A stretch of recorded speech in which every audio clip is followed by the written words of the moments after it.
Hi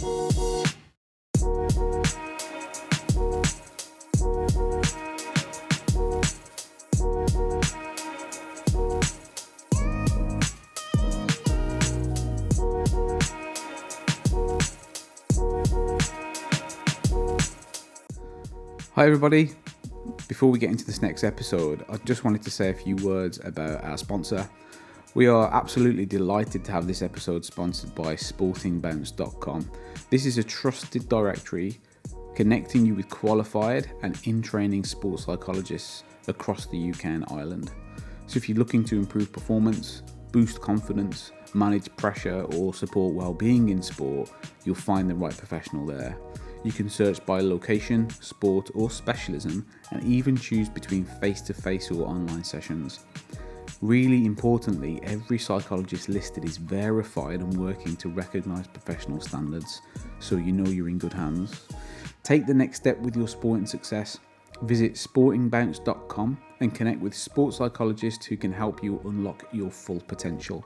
That's sportingbounce.com, sportingbounce.com, helping athletes perform better, feel better and thrive. We hope you enjoy the episode, guys. Hi everyone, welcome back to another episode of Rationally Speaking with me, Stuart Carrington and Martin Turner. Hello. And Martin wanted to do that because I thought I'd take the chance to introduce the topic in the episode this week. And what I wanted to do was highlight how I think the more familiar we become with REBT theory, the easier it is to see it in lots of places. And one place that I see it more and more is like popular culture, so like media, film, music, etc. And we've had some discussions around REBT and film. We've done one on the Karate Kid where I was particularly enthusiastic about that one. We've Dodgeball. That was a good one. I liked that one. That was about goal setting. If you haven't picked up that one, picked up on that one before. I want to talk about music today. I see a lot of central tenets around REBT embedded into some songs. I'm like, this reminds me of this part of REBT. So I thought we could have a brief discussion around it today. Sounds good. I think we could do some analysis and then maybe think about the question of why. Oh, why do we see it? Why is it in there? Why would an artist put these ideas in songs? Great. Perfect. Let's do that first. Okay, right. I'm gonna throw one out at you first of all then. So this is called This Is the Life, and it's by a lady called Amy Macdonald. Have you heard the song? Yes, good song. Yeah, I love this song. Yeah, very. If you haven't heard it, we're not sponsored by Amy Macdonald. We don't know Amy. Yeah, but listen to the song because it's quite a nice song. So I'm going to read out some of the lyrics. Here we go. The wind whistles down the cold, dark streets tonight, and the people, they were dancing to the music vibe. The boys chase the girls with the curls in their hair, while the shy, tormented youth sit way over there. And the songs get louder, each one better than before. And you're singing the songs, thinking this is the life. And you wake up in the morning, and your head feels twice the size. Where are you going to go? Where are you going to go? Where are you going to sleep tonight? This is what I take from this. Now, I'm either completely bastardising the song, people going, well, I didn't pick up on this at all, Stu, or I'm not, and I'm right. I see this as people not thinking about long-term happiness. So they're getting lost in the moment. Yeah. So I'm going to go out and party and drink and kind of do all those things. And by the way, this isn't in any way saying that those things are negative things to do. What we're saying is reflect. If this is all people are doing all the time, then she's saying, where are you going to go? Where are you going to end up if this is your life? If you think this is what life is, where do you think it's going to end up? And for me, this just speaks about Ellis's proposal of trying to promote long-range hedonism. He called it, I appreciate hedonism has a kind of strange connotation nowadays, but we might call it long-range happiness or fulfillment, long-range functioning, something like that. Yeah, so hedonism. So Ellis is borrowing there from... he's borrowing from ancient philosophy, isn't he? You know, he's borrowed from Epicureanism, and I think the common misconception is that when we think about hedonism, it's instant gratification. That's not really what the Epicureans meant. They weren't talking about instant gratification. They were talking about avoidance of pain and a drive towards pleasure, but still over a long period of time. So Ellis hooks onto that and talks about long-range hedonism, doesn't he?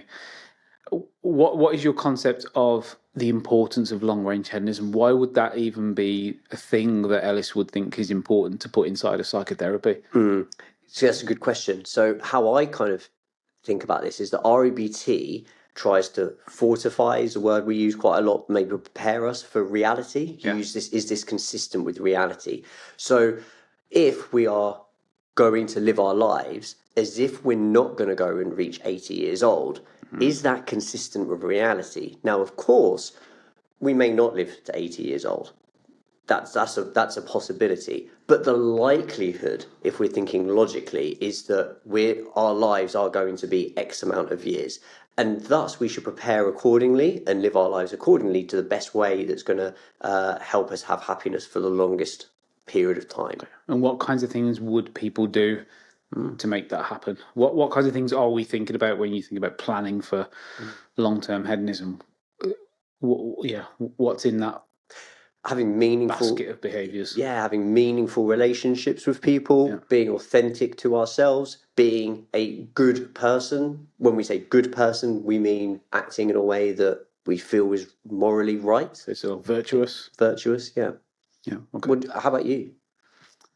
Yeah, I think that human beings naturally aren't very good at this. The long-term stuff. I think that we haven't been living to 80 for very long.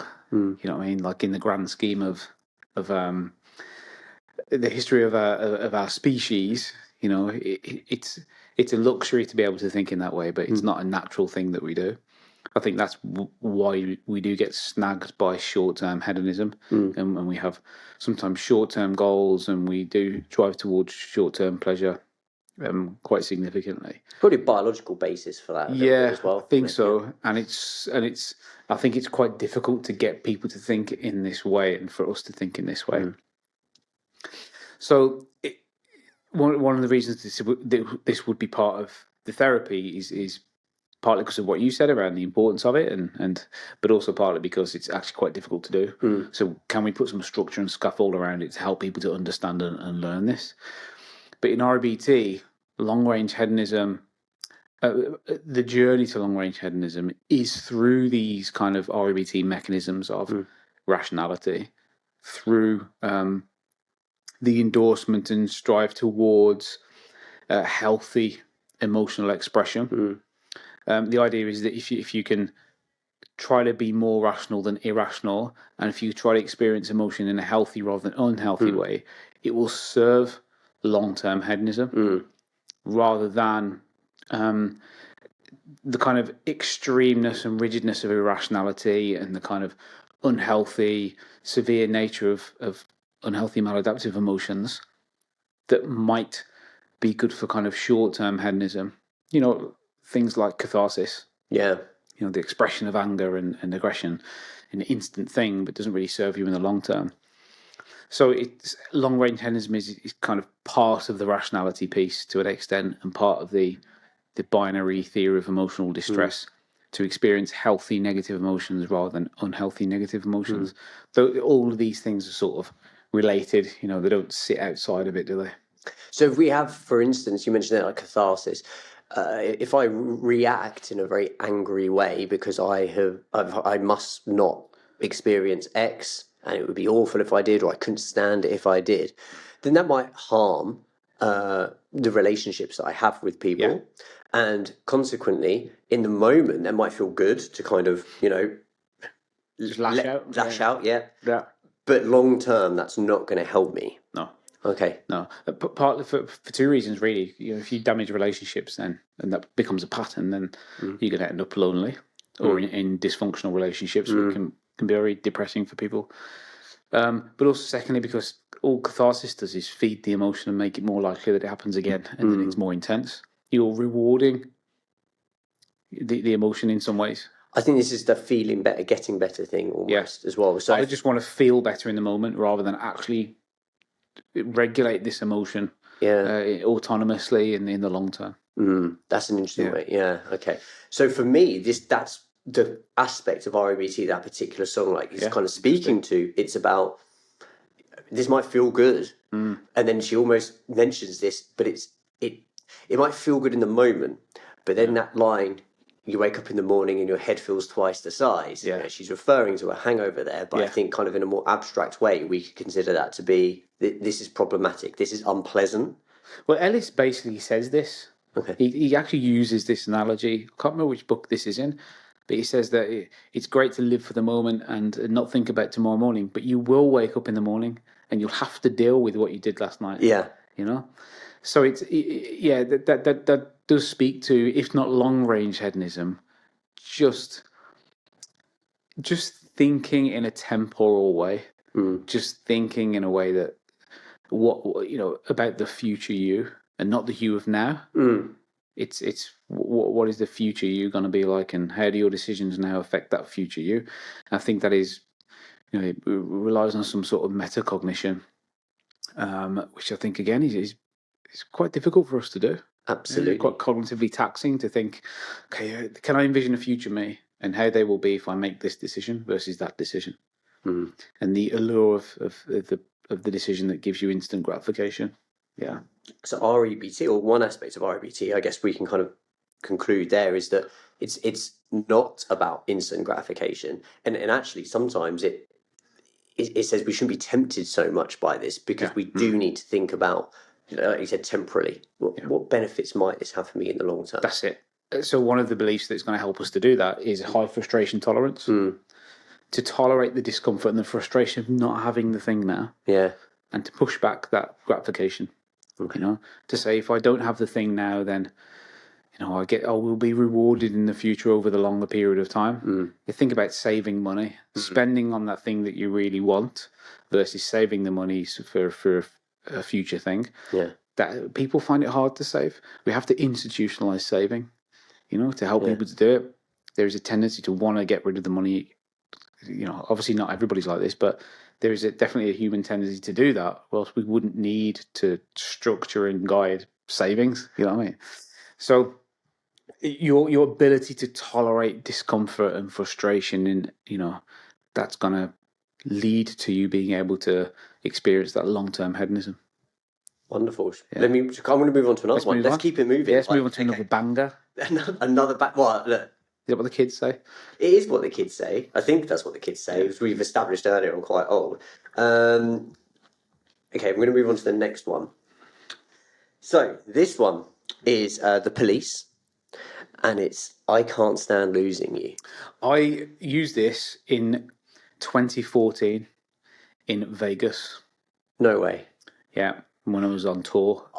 In Vegas. No, I wasn't on tour. I went to the ASP conference. Oh, I thought you were a performer. No, I wasn't. Was it Siegfried and Roy? Yeah. Yeah. I should be, but no. No, it wouldn't take me. I failed the audition. But I presented at the ASP conference. Okay. So it's the American Sports Psychology Association. And I did this at the end. I played it from my phone. I put the microphone against the phone and played this song and then analysed some of the lyrics. Right, this is weird. So 11 years later. Right, hang on, I'm going to throw something. I promise you, Martin doesn't know what I'm going to say here, which sometimes alarms him, as you can see. Okay, but last week, I did the advanced training in REBT, and one of our supervisors sort of set us a challenge of saying, can you pick a song and look at the lyrics, and then as an exercise, change the lyrics from irrational to rational. Nice. Yeah, and it was a really kind of fun exercise, and I did it, and I picked this song. The first one that came to mind was I Can't Stand Losing You by The Police, and I changed the lyrics to rational terms. So I'm not going to go through those lyrics now, I'm going to give you the original ones. Yes. But that was just interesting. We both gravitate towards that. Yeah, and people who've been around. So I presented that with Jamie Barker, Chris Harwood. We presented that, and in the audience was Bert Geigs. Okay. Who's quite a famous sports psychologist. There's these famous tapes of I think it's 3 psychologists working with a particular client called Stephanie. You had Ken Ravitza, you had Bert Geigs, and you had Shane Murphy. And you could compare their approaches to the things. Great. Nice. Back then it would have been on VHS. And Bert Geigs was in the audience for the REBT session, so it was brilliant. And then I don't know what he thought of me playing I Can't Stand Losing You at the end. But you don't need his approval. No. You'd like it, but it's, yeah. It would have been great to have it, but I didn't need it. Okay. So here's some of the lyrics. I want to go through all of them, some of the lyrics of this. Okay. I called you so many times today. I guess it's all true what your girlfriends say. That you don't ever want to see me again. Your brother's going to kill me and he's 6'10". Can I just put in there? Yeah. So when I did it... Oh, here we go, yeah. Was it better when you did No. I don't know what you're going to do with this. Okay. There's obviously some irrationality in here, but to me, I label these as A's. Okay. Is that what you did? Yes. Go on then. Right. I just didn't want to move on, But then I guess you'd call it cowardice. So for me, there's like two the things. critical A. Yeah, that's the critical A. Like, I must not be a coward. Yeah, labelled like unfavourably. Okay. That's kind of how I label it. But Brilliant. yeah, it could be. Yeah. Yeah. And I'm not. But I'm not prepared to go on like this. I can't stand losing. I can't stand losing. Right. So the obvious one there that just jumps out is the chorus. I can't stand it. That's low frustration tolerance, like perfectly articulated. Yeah. And when I changed the lyrics to a more rational alternative, it was like, I can stand losing you. Yeah. So anyone that has lost someone in a relationship or fallen out with a friend or anything like that, it's like, well, that probably wasn't a pleasant experience. Yeah. But you're still here, so you can tolerate it. Yeah. It just wasn't particularly pleasant. Yeah. But this is irrational thinking by saying, like, I can't stand it. And then, go. I was going to say, then Martin's identified is that there's all these A's at the beginning. Yeah. So I called you so many times today. So the adversity is, someone's not responding to me. Yeah.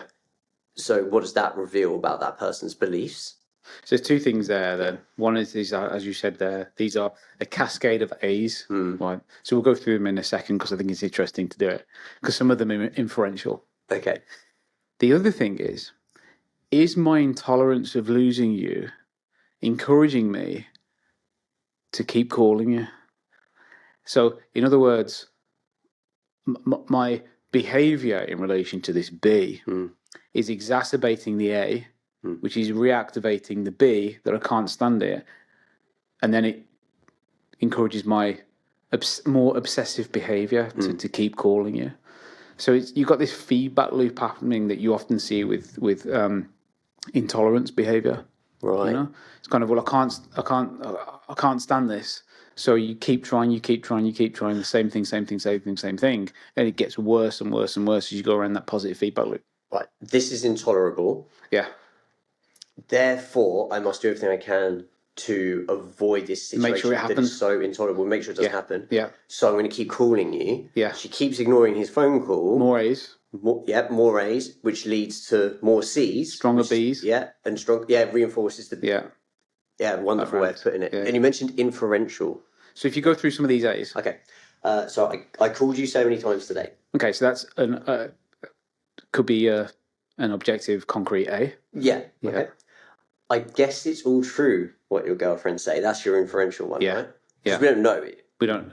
Yeah. I'm assuming that all your friends are saying these things about me, and must be all true. So it could be true, but we don't know. We don't know, so it's inference. Okay. Yeah.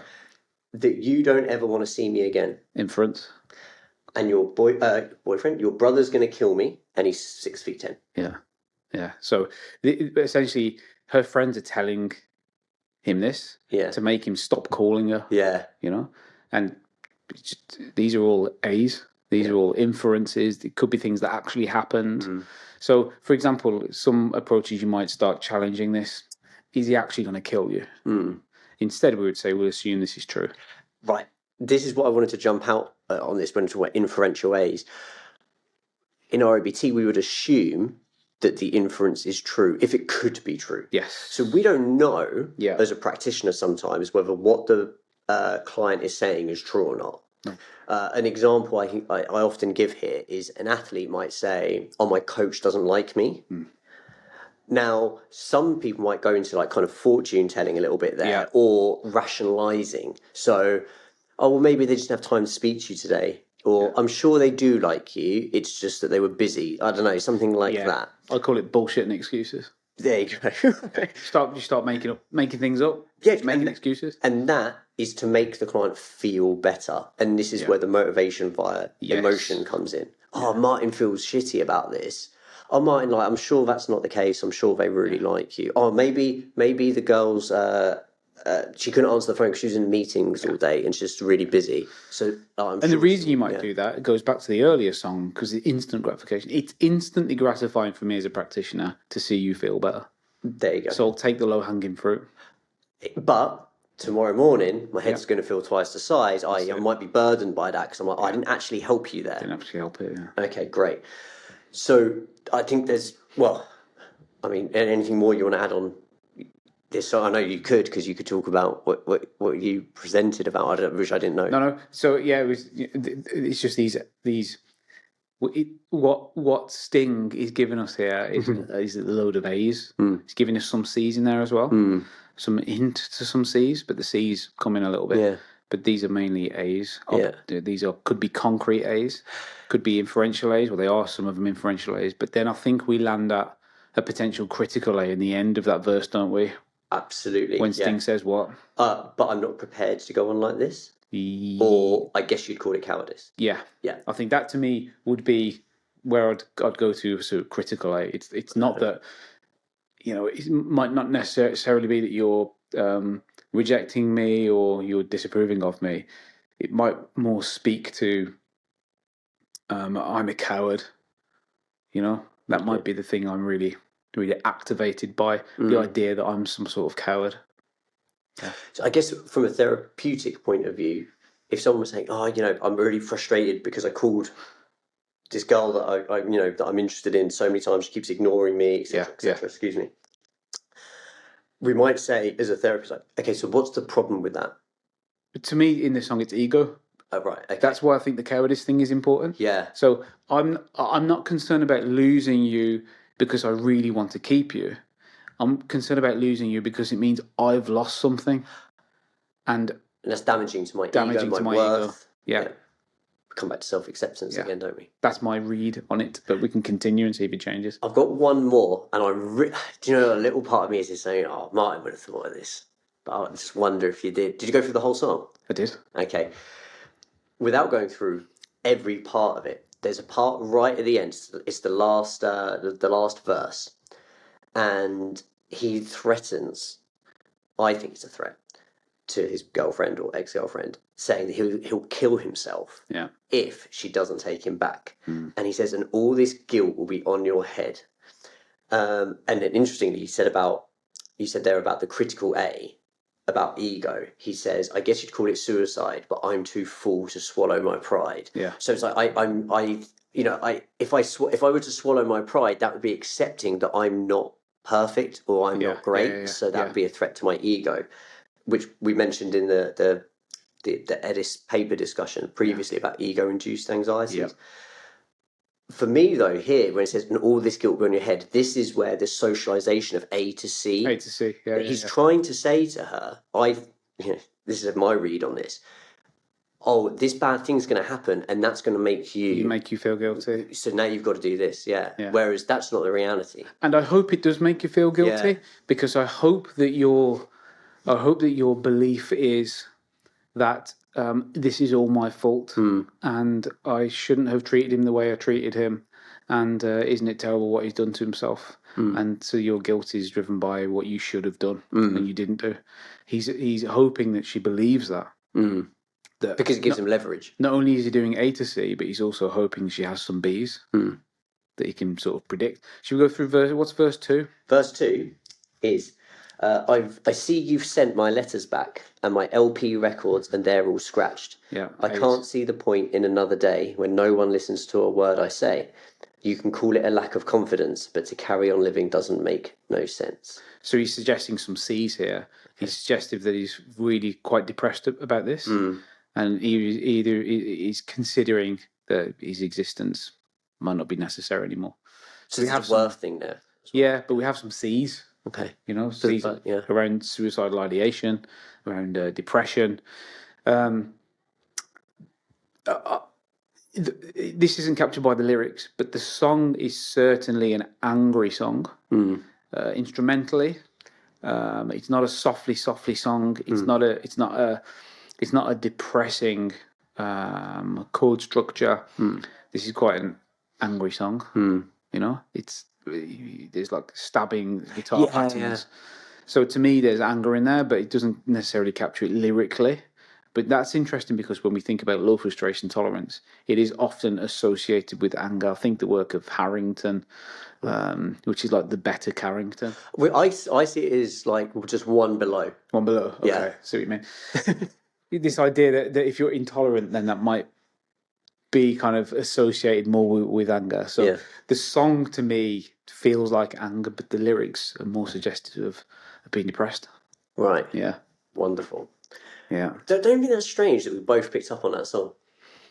I mean, the title, you kind of gravitate towards it from REBT perspective because it's like, I can't stand using you. But then the fact that the structure of the song is basically, here's the A's, here's the C's, here's my B's in the middle as the chorus. Even the structure of the song fits the ABCs of REBT. You know what I mean? It's really interesting. And obviously, I doubt Sting had REBT in his mind when he was writing this, but it just relates to so many aspects of REBT. That's why it's interesting. I guess I'm going to do one more song, just because I think the next song that I want to discuss just looks at actually rationality. So I think it's easy to gravitate towards the irrational. That's reflective, by the way, of the negative bias that I think humans may have. The one final thing I'll add to this before we move on is I can't stand losing you. The losing you there, you could be forgiven for thinking that's the A.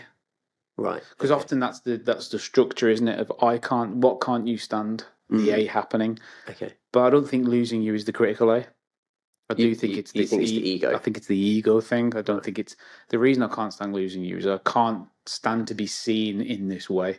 Right. You know, so it's not losing you. It's more like I can't stand to be seen as somebody unworthy of your affection, and what that might mean, what that might say about me. You know, and we know that global evaluation beliefs are highly related to feelings of depression. So there's something there that's not quite spoken or said, but it seems to be nested within that song as well. It's a global evaluation. I'd be a coward, right? You know, or if it didn't stand up to you, brother, or I'd be a loser, and I couldn't stand that. You know, so the losing you bit is to me like a bit of a red herring. It's more about him than it is this other person. Yeah. Oh, that's great. I think what I want to do, I want to go through one other just to show how songs can be rational. Because I think it's easy to gravitate towards the irrational. But then I think what's important to do is you mentioned there, and I agree with Martin.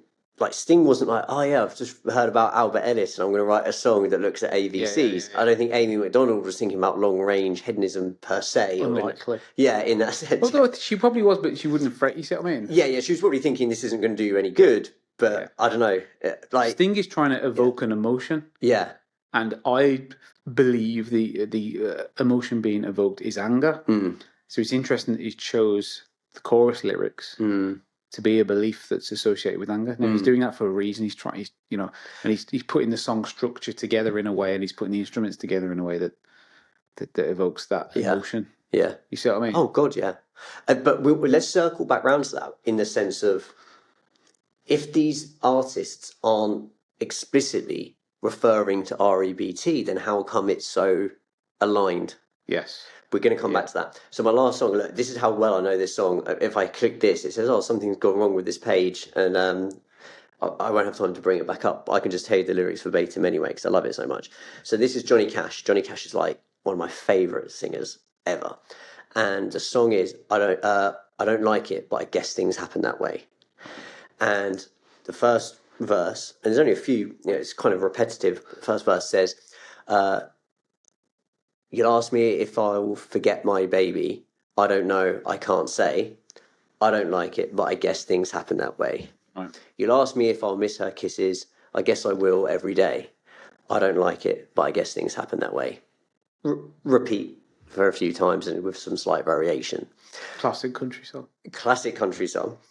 But for me, what that speaks to is this acceptance of negative emotions, but also acceptance that I'm going to have kind of negativity in my life, so I can fortify myself to this. So in contrast to Sting's perspective of losing someone that he loves, he's saying, oh, this sucks. Like, no one's expecting you, like an REBT therapist isn't like, oh, well, it doesn't matter. That's invalidation of feelings. This is an A.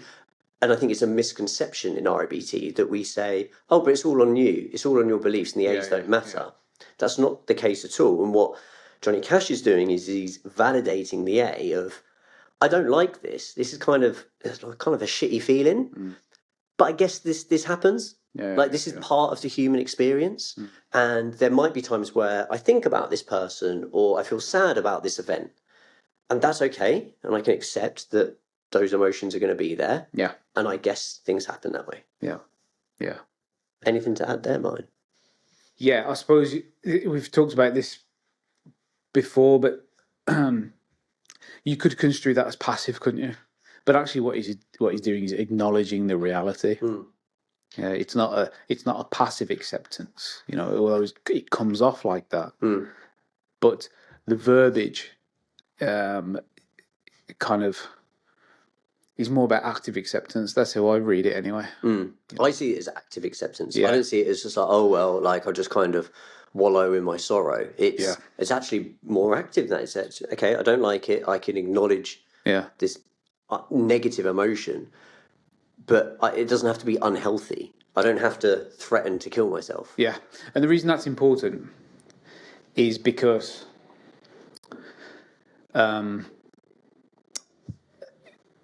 there is a misconception that we do kind of endorse passive acceptance. Now, there's nothing passive about acceptance in REBT. We say active acknowledgement. What does that mean?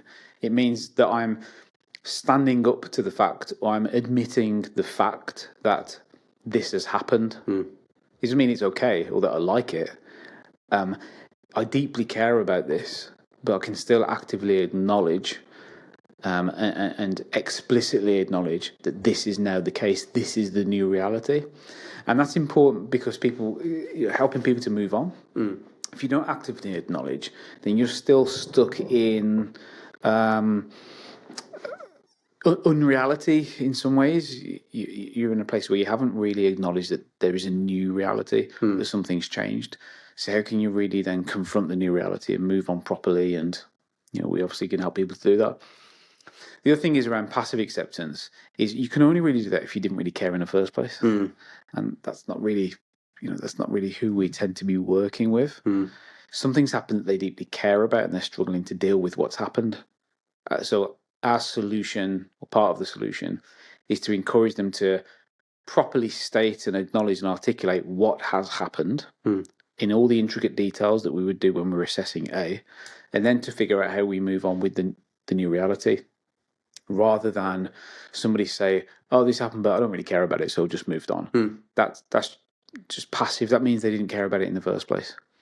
So we're never really endorsing passive acceptance of stuff. And acceptance as a term, as a concept, sometimes, like more commonly or colloquially, is like has that passiveness attached to it. But that's not what we do in RBT and also in ACT. That's not what they mean either. It's never passive. It's actually quite hard work to actively accept, especially something that people don't want to accept or is difficult to accept. And you've hit the nail on the head. Like typically, like we have to kind of care about something for it to be an A. To be an A, yeah, to go against some goal. If we don't have no goal to achieve, then obstruction to that goal is irrelevant to us. Yeah, exactly. Yeah. So it's interesting. So we talked about why would these irrational beliefs be kind of echoed within? Why do I see them everywhere? Why do I see them in music? Why do I see them in films? Like I've got my perspective on it. What's your perspective on it? All right, I think it's because Ellis didn't kind of come up with REBT out of thin air.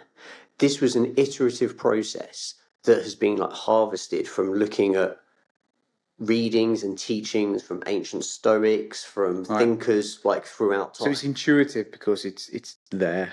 Yes, and we mentioned before about like this, you can't dispute because it's true. So these are kind of robust findings about the human experience. So all these different human beings, Amy Macdonald, Sting, Marcus Aurelius, whoever we're talking about here, you know, Epicurus, like they've experienced these. They have or acknowledged them or seen them in other people, and they're writing about them, and they're writing about the human experience. And again, I keep coming back to the appeal of REBT, but perhaps one of the appeals of REBT is that it speaks to all humans, because we're all going to experience these emotions and these adversities. And in that sense, it's humanistic. Yeah, absolutely. Yeah, so that's partly where RBT's humanism comes from. It speaks to common humanity and the common human experience. That's where I'm thinking. Are you going somewhere different? Yeah, I mean, I agree with you, but slightly different. Okay. What is the purpose? I mean, I don't want to get too deep, but what is the purpose for these musicians writing these songs, or what is the purpose of music in the particular genres that we've talked about? It's partly to evoke emotion in the listener. And part of the reason for writing those songs was an expression of an emotion. There is definitely something about music that's tied to emotion as a motivation to write it and as a consequence of having written it. So I'm motivated because I feel a certain way and I'll write this certain thing. And usually the music reflects the lyric. Sometimes not. Bands like Radiohead will write a happy tune and have very dark lyrics and vice versa. It's a very rare artist that you get that can do that. Usually the mood of the music matches the tone of the lyric because it's been driven by emotion of the writer. And then, you know, through the production, they'll try to evoke that mood as well. And then that then resonates an emotion with people who listen to it. So to me, one of the reasons that irrational beliefs are kind of co-opted into these songs is because that's where the emotion is coming from. But also that's the emotion I might potentially want to stimulate in you. So if I use these certain lyrics, then you're more likely to resonate with the theme of the song because I can conjure that emotion in you through lyrics. Because as a common human, you would understand what it means to feel like how I feel as the writer. You know, if you don't have that shared humanity, then that song's not going to resonate. Now, in particular, the Amy Macdonald song, you know, very. I mean, this is the Amy Macdonald's big song. You know what I mean? Yeah. It's the main song. It's a really big hit. So it's been communicated effectively, and there is an emotional aspect to that. People don't analyze music and decide it has to strike an emotional chord. And I think these ideas serve that purpose. Putting irrational beliefs in a song tends to stimulate particular emotions in people. Then they can remember that song better. It means something to them. They have a shared humanness, you know, and therefore the song, you know, not always the case because there are lots of great songs that aren't popular. But I think that's part of the reason that we see irrational beliefs in media like this. Is because it stimulates emotion. And the writers know what they're doing, not in an RBT sense. Yeah. They know what they're doing in terms of putting certain words in there. I Can't Stand Losing You repeated, you know, how many times? Particularly at the end of the song. Yeah, it goes through twice, yeah. You know what I mean? So there's a coda at the end where it's constantly, I can't stand losing you. Yeah. And that's what it's like to have an irrational belief. It's constant repetition, it's constant reinforcement, and an obsession with an idea. And if that idea is a bad idea, then we spiral downwards. So I think it's really interesting, isn't it, how these things appear in music? But I think it's kind of unintentional in some ways, but also intentional in other ways to evoke certain emotion and to capture a certain emotion. Yeah. I just think it speaks to the common humanity. Yeah. That we see REBT everywhere, and it also speaks to the rigor of the theory that it is common, that we see it everywhere. Yeah. All right. Well, I guess what's all that's left to say is I'd love to chat more about songs and films, and we will do other times. But if you have any songs or films that you think, I'd really like Martin and Stu to discuss that one, and identify some A's, B's, and C's, then let us know in the comments. Put the songs in. We're happy to do that. I mean, Katy Perry's got a song called "Not the End of the World."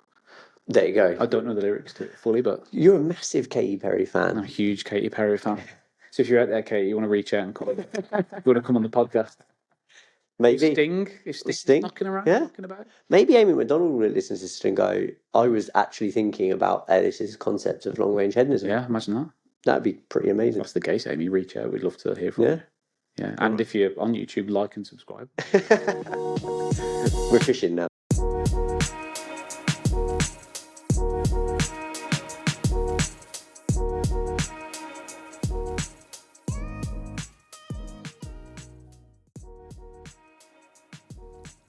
Before you go, a quick reminder. If you're serious about improving your performance or supporting your team's mental edge, check out sportingbounce.com. It's the go-to directory for finding qualified sports psychologists across the UK and Ireland, whether you need in-person support or online sessions that fit your schedule. From building confidence and focus to managing stress and recovery, sports psychology can make a world of difference. So don't leave your mental game to chance. Visit sportingbounce.com today and start your search for the right professional to help you excel. That's sportingbounce.com, your connection to expert sports psychology support. See you in the next episode, everybody.